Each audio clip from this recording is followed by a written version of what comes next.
अभी सागर हत्याकांड का मामला सुलझा ही नहीं था, उसके बाद लगातार एक के बाद एक कई खिलाड़ियों की लगातार हत्याएं हो रही हैं। ताजा मामला हरियाणा के रोहतक जिले से है, जहां से मर्डर का एक सनसनीखेज मामला सामने आया है। यहाँ 24 साल के एक स्टेट लेवल बॉक्सर, मॉडल और एक्टर कामेश लोहाट पर चाकुओं से ताबड़तोड़ वार करते हुए उसकी हत्या कर दी गई।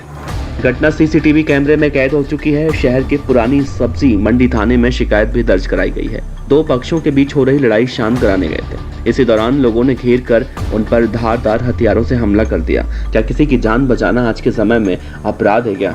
ये पूरा मामला हरियाणा के रोहतक की तेज कॉलोनी का है। यहाँ 12 साल की बच्ची से छेड़छाड़ हो रही थी, जिसका विरोध करने गए थे कामेश, और दोनों पक्षों के बीच लड़ाई वहां पर शुरू हो गई थी। कामेश जब लोगों को शांत करने और दोनों पक्षों के बीच लड़ाई खत्म करने पहुंचे तो उन पर सोमवार रात एक युवक ने तेज धारदार हथियार से हमला कर दिया। इस मामले में ओल्ड सब्जी मंडी थाना पुलिस कार्रवाई कर रही है। पुलिस का कहना है कि जल्द ही आरोपियों को गिरफ्तार कर लिया जाएगा। डीएसपी गोरखपाल राणा ने कहा है कि किसी बच्ची की छेड़खानी के मामले में झगड़ा हुआ था और उसी दौरान कामेश पर चाकुओं से हमला किया गया। कामेश के परिवार वालों ने मंगलवार को पुलिस को 2 मिनट 19 सेकंड की एक वीडियो क्लिप सौंपी है। वीडियो में दिखाई दे रहा है कि कुछ युवक उसे पीटते हुए दिखाई दे रहे हैं। एक घर के सामने पहुंचे। 1 मिनट तक झगड़ा होता रहा। तभी एक युवक डंडा लेकर आया और लेकिन कामेश ने डंडा छीन लिया। अगले 45 सेकंड डंडे और मुक्के चले। अचानक एक युवक अपने घर से वापस आता है और कामेश पर तेज धार हथियार से छाती और पेट पर कई फायर करता है और कामेश की मौके पर ही मौत हो जाती है। पुलिस भले ही भरोसा दिला रही है कि आरोपियों को जल्द गिरफ्तार कर लिया जाएगा, लेकिन सोचने वाली बात यह है कि छेड़छाड़ का विरोध, झगड़ा और फिर झगड़े खत्म करने की कोशिश पर किसी की हत्या कोई कैसे कर सकता है? एक दो नहीं, कई लोग घेर कर एक होनहार युवक की हत्या कर देते हैं। कामेश न केवल एक राज्य स्तरीय बॉक्सर था, बल्कि मॉडलिंग भी करता था। उसने 2019 में पंजाबी म्यूजिक एल्बम दिल दियां लगियां में काम किया था। कामेश अपने एक रिश्तेदार के यहाँ जा रहा था, तभी ये वारदात हुई। घटना के बाद कामेश को पीजीआई रोहतक ले जाया गया, जहां उसकी मौत हुई। एक उभरते सितारे के डूब जाने की खबर सुनकर गांव में सन्नाटा पसरा हुआ है।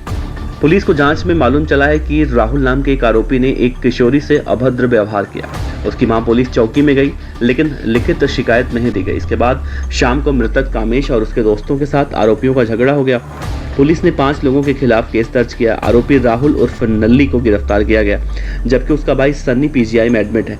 डॉक्टर से इजाजत मिलते ही उसे भी जल्द गिरफ्तार कर लेने की बात कही जा रही है। कामेश अपने घर में सबसे बड़ा था। कामेश के चचेरे भाई ने कहा है कि कामेश पंजाब, दिल्ली और हरियाणा में मॉडलिंग की कई प्रतियोगिता में विजेता भी रह चुका था। कामेश MBA कर रहा था। परिवार में मातम पसरा है। लोग इंसाफ की मांग कर रहे हैं। वहीं देर शाम कामेश का अंतिम संस्कार कर दिया गया है। लेकिन सवाल वही, अभी कुछ दिन पहले ही हरियाणा में ही रोहतक में एक पहलवान की हत्या उस समय कर दी गई थी जब वो प्रैक्टिस कर रहा था कुश्ती की। उस समय 2 बदमाश वहां पर बाइक से पहुंचते हैं और गोली मारकर उसकी हत्या कर देते हैं। सागर धनखड़ हत्याकांड का मामला किसी से छिपा नहीं है, वो सुर्खियों में है। ऐसे में एक के बाद एक जिस तरह से खिलाड़ियों की हत्याएं की जा रही हैं, वो कई तरह से सवाल खड़े करती हैं। क्या हरियाणा, जो देश को सबसे ज्यादा खिलाड़ी देता है, ऐसे खिलाड़ियों को एक एक कर कहीं टारगेट तो नहीं किया जा रहा है? क्या इसके पीछे एक गहनता से जांच जरूरी नहीं है?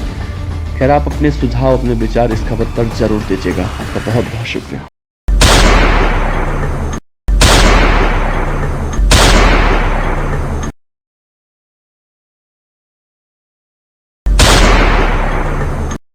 खबर अच्छी लगी हो तो लाइक कीजिए, सब्सक्राइब कीजिए, साथ ही बेल आइकन का बटन दबाइए PDF न्यूज की खबरें सबसे पहले देखने के लिए।